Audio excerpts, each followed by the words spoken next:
অনেক ক্ষেত্রে দেখা গেছে অনেক অ্যাসপেক্টে ভর জিনিসটা অনেকে নাটক করেছে। বহু ভাইরাল ভিডিও দেখে মনে হয়েছে। তুমি কি বলবে? আমিও তো বলছি ভরটাকে নিয়ে অনেকে তো ব্যবসা করে, ভণ্ডামি করে। তারপরে এই নয় সবাই খারাপ। প্রকৃত যখন ভর হয় কারোর উপর, তখন তার মধ্যে কি কি চেঞ্জেস আছে এবং যার উপর ভর হচ্ছে সে কি করে বুঝতে পারে যে আমার উপর ভর হচ্ছে? দেখো, ভরটা তো পরে, আগে তো ভাব আসবে। ভরটা জিনিসটা কি সম্পূর্ণ ভক্ত এবং ভগবানের মিলন। এবার যখন মিলনটা হলো সেইটা বহির্প্রকাশ ঘটে যায়, সে তার নিজের সেন্সে থাকে না। আমার যেরকম হয় অটোমেটিক যখন ভরটা আসে, মানে শরীর টোটালি আমার ঠান্ডা হয়ে যায়। একটা বরফ ধরলে যেরকম মানে ঠান্ডা, সেম ঠান্ডা হয়ে যায়। ভর যখন আমার হবে ঠিক কিভাবে আমি বুঝতে পারবো? হ্যাঁ, আমি বোঝাচ্ছি।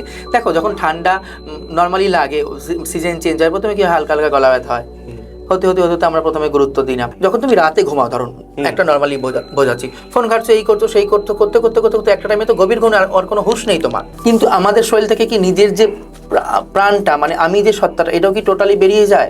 না, যায় না। যায় না, কিন্তু নিজেরও কোনো হুঁশ থাকে আমি না। বুঝতে পারি না সেটা তখন আর। কিন্তু তুমি মরেও যাওনি, তোমার আত্মারা তোমার ভেতরেই রয়েছে। তা ভরটা এরকম সেরকম জিনিস।